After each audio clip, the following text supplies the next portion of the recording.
Alright, thanks for watching.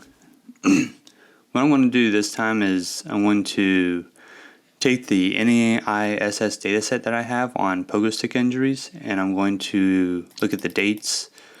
As you can see, this is kind of my home Excel spreadsheet. I just took 5 years of data, 2017, 18, 19, 20, 20, 21, and I just copied and pasted it into a large Excel spreadsheet, 5 years of pogo stick injuries.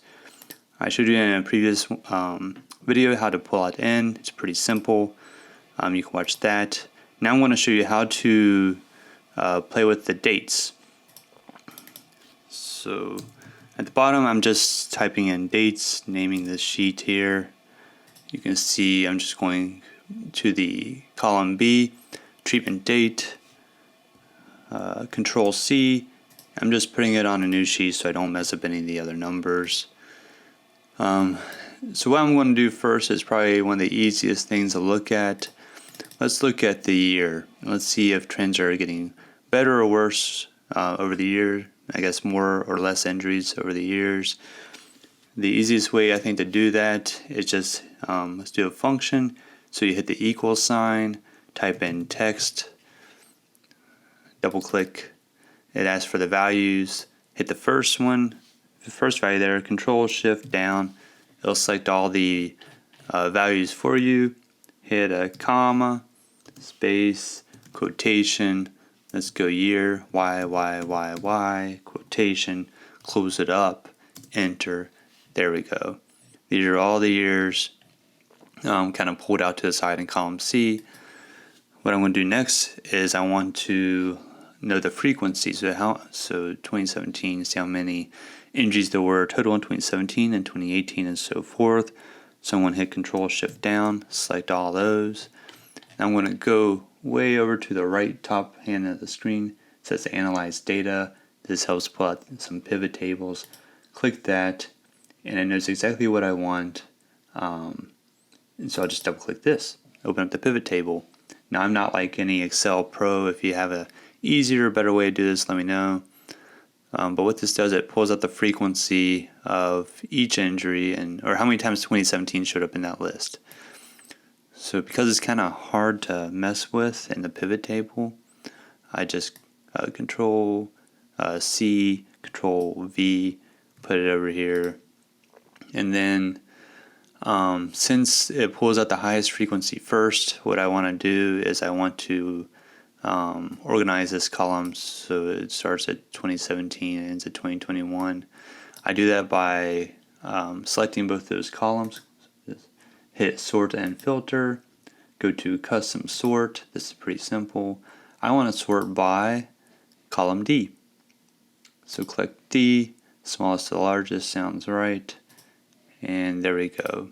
So we have the year and we have how many occurrences there were, and then click Insert and we'll turn into a table. Recommended charts.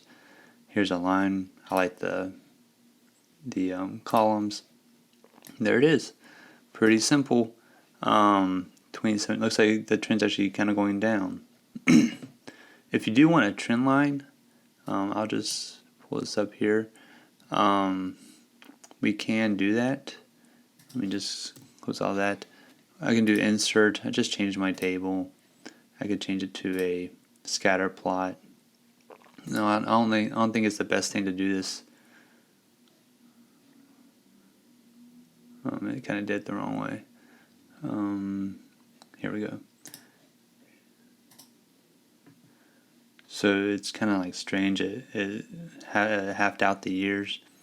But if you want to do something like that, you can add a chart element, add a trend line, and add a linear line, and it'll pop up like that. And there's ways that you can pull out the element with that. Oops. You have your trend line right here, and you pull out the more options, and you can pull out the R-squared value if you wanted to. So that's a quick, easy way to pull out the year data. I like the columns the most. Let's say next we want to pull out the months, and let's see if there's a seasonality to this. So I go back to all the dates before, use another function, equal sign, text, double click it, which values we want, click the top one, Control Shift down, alright, comma, quotation, let's go month, month, month, quotation, close it up, enter sign, there we go. It just pulled out the month for each one. Let's do the same thing we did before, Control Shift down. Now be careful, you have to re-click the Analyze Data at the top right hand corner. We have a pivot table here. Double click that pivot table. And there we go, it did the same thing and pulled out the number of times like May popped up in that list. I can Control C, bring out all that data over here. And then I want to organize this so it's January through December, and again I can go to sort and filter and do a custom sort. I want to sort by column D, and then I want to sort by months, and there it is. Alright, it sorts it out for me. Wonderful.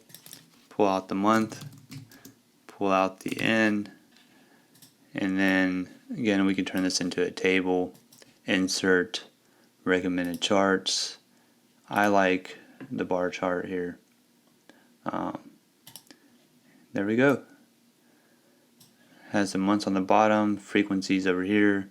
You can kind of see there's a increase in May, kind of drops back down. I'm not sure what happened in September with pogo stick injuries, and it goes back up. Maybe this would smooth out if I got more years. I'm only using 5 years of data. Maybe 10 years would be better. So that's how we can do it with month. Looking for something like seasonality. Now, there's one other way we can do this. We can kind of put these two together and try to get a better idea over the years. This is kind of, I'm not a pro at this again. If you have a better way to do this, let me know. Add to the comments or add a video and send a link to it, because I don't know, I'm just making it up as I go along. Freestyling. Hit text. Okay.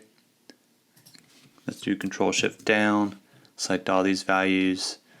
Let's do comma, quotation. Let's go month, month, month. Basically year, year, year, year. Adding these two together. Close it up and do it this way. And then just same as before, let's pull out the frequencies, Control Shift down with the pivot table. There we go. Click in the pivot table. Here we go. Wonderful. So what I'll do is I'll just select all this data, Control C, bring it over here, Control V, and then I just want to sort out the months and the years over here. So just before, sort and filter, custom sort, we're going to sort by E, we're going to sort by January, February, March, okay, and this is kind of weird.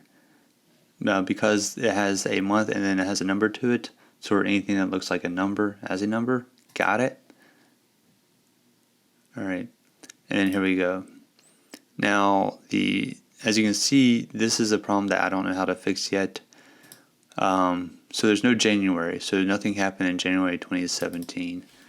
So we may have to go through and fix these.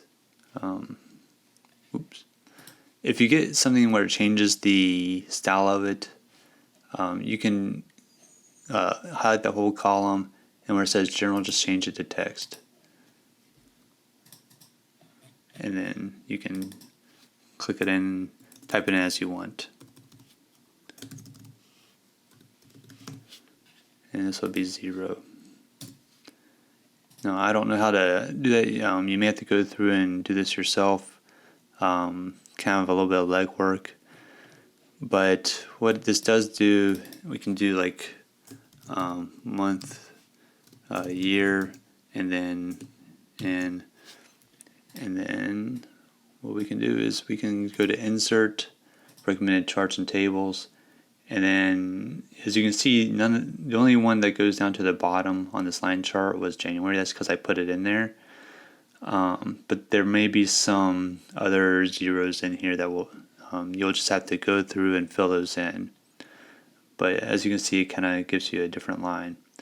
What may be better for this, for something like this, because it doesn't look that smooth, is maybe a scatter plot as we did before. Still looks kind of awkward because there's not a lot of data.